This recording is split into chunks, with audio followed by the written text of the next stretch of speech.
Shalom, amados hermanos, buenas noches. Eh, Continuamos siempre con el ciclo de reflexiones, ¿verdad? Que el Señor mandó, ¿verdad? Por 21 días. Y bueno, venimos dándole gracias al Señor por un día más y que nos permite estar pues eh, alabando su nombre, ¿verdad? Porque ese es el todo del hombre, alabar su santo y bendito nombre. Hoy voy a reflexionar sobre un tema un poco malinterpretado, ¿verdad? Malinterpretado, que es la sedaká, ¿verdad? O sea, el dar, que vamos a intentar hacer una breve reflexión, porque obviamente para explicar la sedaká en su totalidad, pues involucra un periodo de tiempo bastante grande. Entonces vamos a comenzar, ¿verdad? En principio, que desde los orígenes del judaísmo, ¿verdad? El judaísmo se vio obligado, ¿verdad?, a preocuparse, ¿verdad?, por los problemas no solamente individuales, sino también de todo el pueblo, o sea, los problemas de toda la sociedad, los miembros de la comunidad de todo el pueblo, ¿verdad? Recordemos de que hasta 1948 pues el pueblo judío no tenía una nación, por lo tanto no había un estado que se hiciese cargo pues de ayudar, ¿verdad?, a la ciudadanía. Cuando Moisés sacó al pueblo de Egipto, obviamente que inclusive no tenían ejército, policía, no había nada, y los pueblos alrededor también, muchos de ellos vivían en situaciones tribales y no tenían inclusive leyes. Todo lo que tenía que ver con educación y salud, pues nada de eso, todo eso estaba a cargo de cada familia, pues, ¿verdad? Y en dependencia de los niveles de educación, pues así iban a educar a sus hijos, pues a su progenie.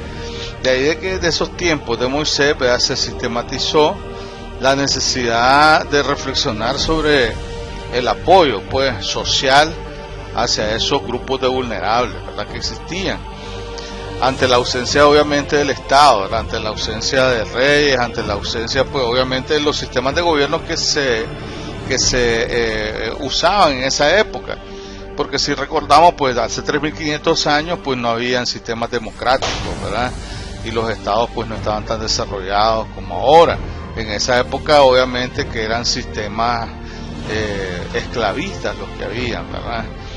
Y entonces pues ante esa ausencia de un estado era necesario que Dios, ¿verdad?, en su inmensa misericordia y sabiduría, pues él establece, ¿verdad?, soluciones concretas a este tipo de situaciones, ¿verdad?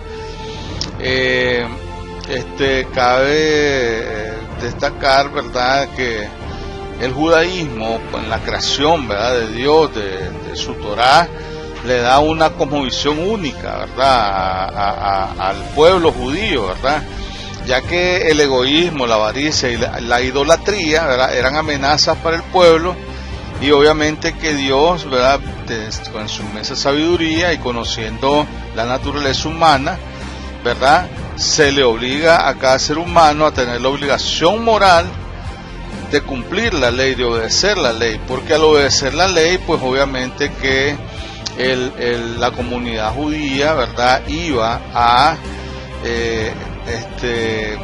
hacerse más solidario, a preocuparse por el prójimo, a hacerse más solidario con los más pobres, con los vulnerables, a dedicar y a crear dentro del corazón humano un sentimiento de generosidad.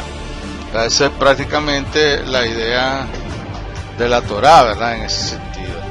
Y para evitar también la Torá, a pesar de que alrededor de Israel pues habían pueblos que eran extremadamente esclavistas y crueles, ¿verdad?, para evitar este tipo de conflictos, la explotación, la esclavitud, la opresión o la exclusión, ¿verdad?, de cualquier miembro vulnerable, ¿verdad?, de la comunidad, se insta a cada quien, ¿verdad?, a que asuma la responsabilidad en la lucha por las desigualdades sociales, ¿verdad?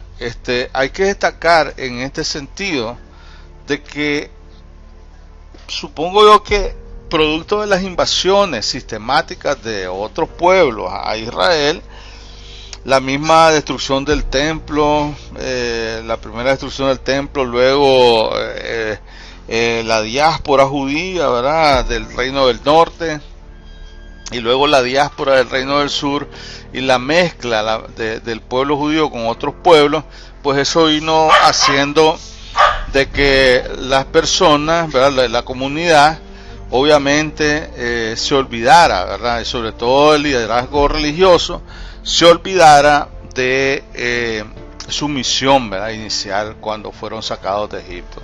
Y vemos de que ya en la época de que el Señor viene a la tierra, pues entonces los judíos ya se habían olvidado de eso, y lo que hacían era que excluían más bien a los vulnerables de la palabra, recibir la palabra del Señor, y obviamente de recibir las bendiciones pues que estaban destinadas para los vulnerables, ¿verdad? Y entonces los líderes religiosos de esa época se habían convertido en meros administradores financieros, que lo que hacía era más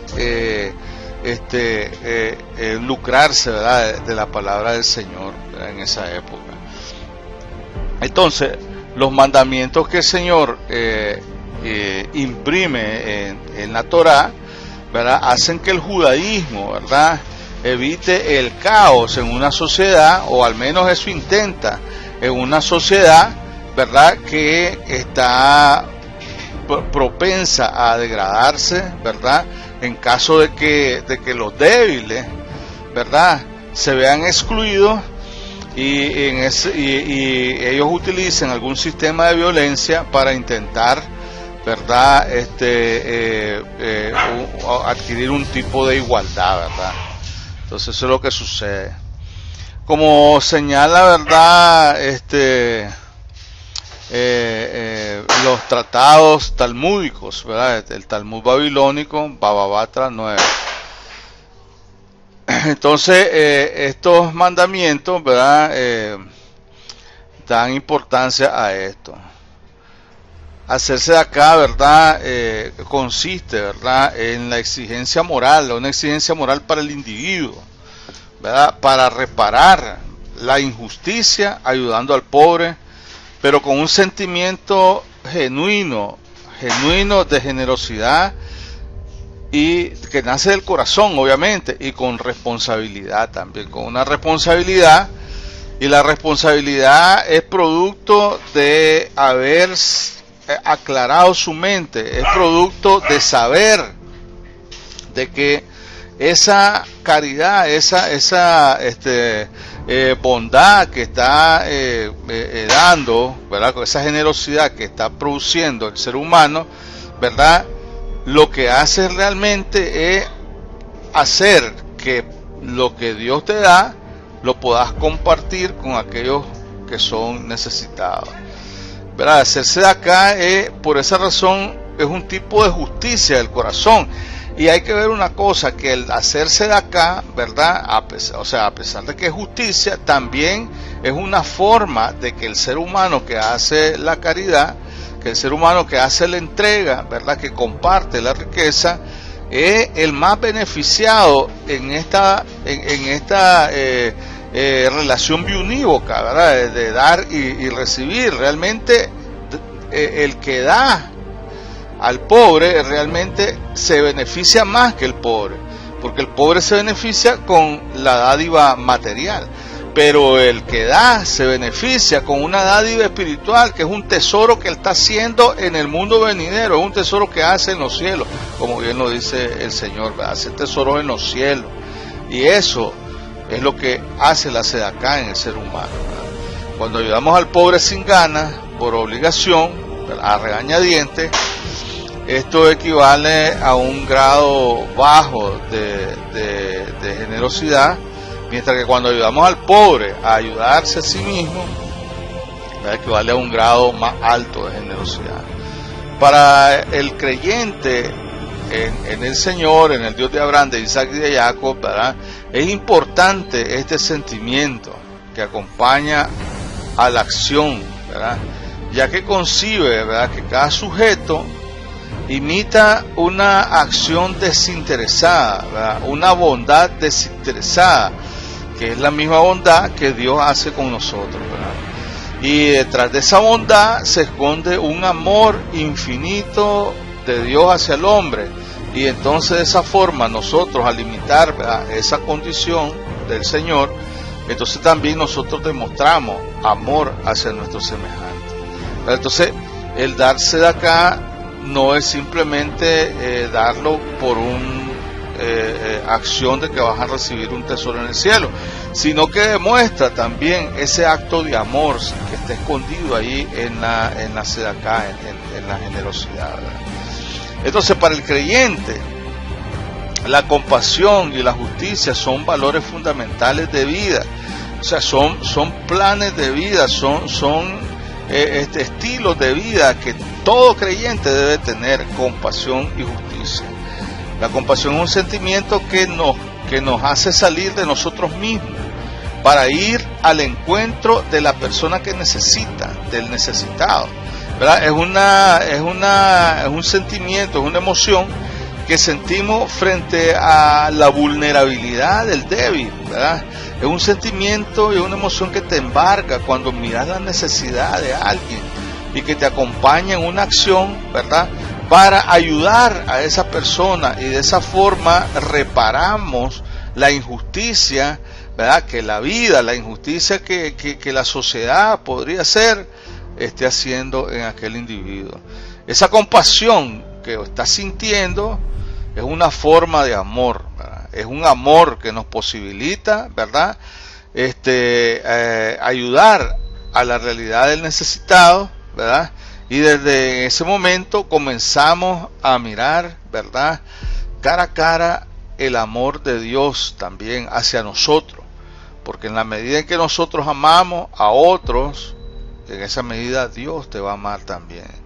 Entonces la compasión es una emoción que inicia con un proceso de responsabilidad social, ¿verdad? Cada individuo, ¿verdad?, comienza a entender, cuando tu entendimiento se abre, ¿verdad?, en ese momento el sujeto, ¿verdad?, se subjetiva como humano, ¿verdad?, se hace humano, siente que el otro prójimo, que el otro ser humano que está viendo y que es necesitado, lo necesita, ¿verdad?, y responde de una manera, ¿verdad?, para ayudar a reparar la injusticia que oprime a aquel necesitado, ¿verdad? Y esa injusticia obviamente que lo hace sufrir, que es lo que hizo el Señor con el pueblo judío que estaba desamparado, ¿verdad?, cuando los mismos líderes religiosos lo habían echado pues de los templos y no les permitían ingresar a escuchar la palabra del Señor por X o Y motivo, ¿verdad? Y entonces el Señor ve a esas ovejas como ovejas sin pastor, miembros del pueblo, pero excluidos por la religiosidad de los líderes de esa época, y entonces Él se hace, ¿verdad?, un sujeto de compasión hacia ellos, se llena de misericordia y los acoge como sus ovejas, nos acoge a nosotros, deja el estrado que Él se encontraba y viene a tu rescate. Vino a mi rescate cuando estaba en el lodo y vino a tu rescate cuando estabas en el lodo. En medio de esa tierra de Lodebar, ahí vino el Señor a rescatarte, a darte la mano para sacarte de ahí, de ese lodo, y traerte a la casa de Abba Shelim, a la casa del Padre.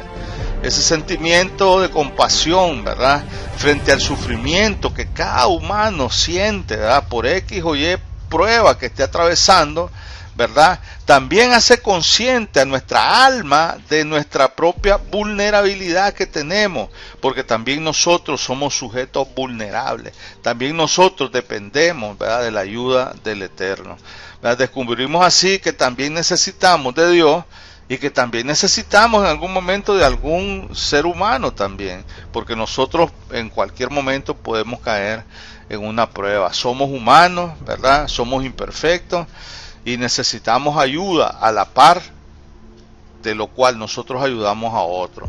rompiendo de ese modo con el paradigma de autosuficiencia, ¿verdad? Ese paradigma que el helenismo inculcó en las generaciones a través de su filosofía hueca, ¿verdad? Y rompemos con ese paradigma de invulnerabilidad, ¿verdad? Sobre el que se erige esa filosofía occidental que nos enseñaron en la academia, que nos enseñaron en las escuelas, ¿verdad? Y que el helenismo metió a través de la semilla de la cizaña en los evangelios, ¿verdad? Al experimentar esta vulnerabilidad propia frente a la vulnerabilidad del prójimo, ¿verdad? Cada individuo, cada uno de nosotros, ¿verdad? Lucha en contra de las injusticias, porque también experimentamos nosotros la injusticia y el dolor, ¿verdad? Y entonces sentir la vulnerabilidad del pobre nos debería hacer sentir a nosotros también ser miserables y vulnerables, ¿verdad? Sentirnos pobres también, para instaurar, ¿verdad?, en nuestra comunidad, ¿verdad?, la conciencia, para hacer consciente a todos los seres humanos que están a nuestro alrededor del sufrimiento que otros padecen, ¿verdad? Eso es la labor que el Señor vino a plantear, pues, aquí a la tierra, ¿verdad?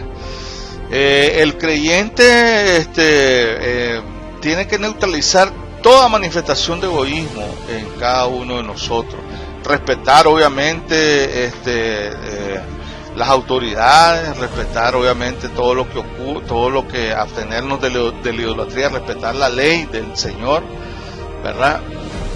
Y eso es parte de nuestra conducta como creyentes, ¿verdad?, en el Señor, en el Dios de Abraham, de Isaac y de Jacob, ¿verdad?